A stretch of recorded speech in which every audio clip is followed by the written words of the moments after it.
নিজে আবারও গিয়েছি সেই সমস্ত জায়গায়, সেখানে আমরা প্রথমে নোটিশ টানিয়ে দিয়েছি। আমি ইউনো সাহেবকে বলবো, নোটিশ টানিয়ে দিয়েছি যে এই খালে ময়লা ফেলানো নিষেধ, যদি কেউ ময়লা ফেলে আমরা প্রাথমিকভাবে সচেতন করছি।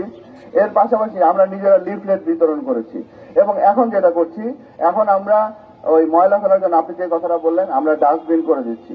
আমরা সদরে একইভাবে এই শহরেও হবে, আমরা সদরে আমরা ওয়াটার বোর্ড কিছু ডাস্টবিন করেছে, এর বাইরেও আমরা যাতে এই ময়লাগুলো মানুষ যাতে বিশেষ করে বাজারের ময়লাগুলো যেন খালে না ফেলে, এই জন্য আমরা অলরেডি জায়গা সিলেকশন কাজ শুরু হয়েছে, তো আমরা কিছু ডাস্টবিন করে দিব। পাশাপাশি শুধু এটি করলেই হবে না, এই যে বাড়ির ময়লা, ঘরের ময়লা যেগুলো আছে সেগুলো আমি জানি না রূপগঞ্জে কিভাবে এগুলোকে নিয়ে যায়, ওখানে তো বিভিন্ন গ্রুপ আছে, তারা এগুলোকে বাড়ি থেকে সংগ্রহ করে 100 টাকা করে তারা এখানে যদি থাকে।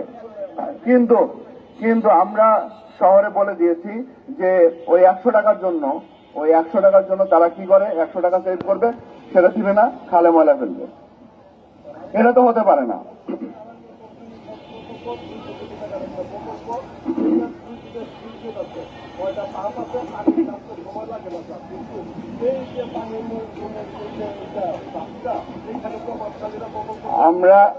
আমরা যারা দখল করবে যে খালগুলো, সেগুলো আমরা সবই উচ্ছেদ করবো, আমরা করছি।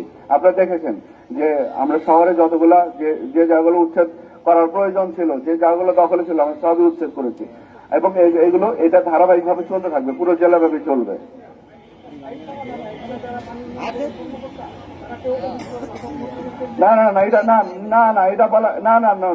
এটা বলা যাবে না। পানি উন্নয়ন কর্মকর্তা যে এসেছেন, সে অত্যন্ত ভালো কাজ করছে এবং আপনারা বিশ্বাস করবেন না, শুক্র শনিবারও সে কাজ করছে। আমি বলছি তারা কাজ করবে। Thank you. এভাবে বলা যাবে না, আমাদের শুধু নিজের দায়িত্বটা পালন করতে হবে, শুধু অন্যকে দোষ দিয়ে শুধু এই কথা বলা যাবে না।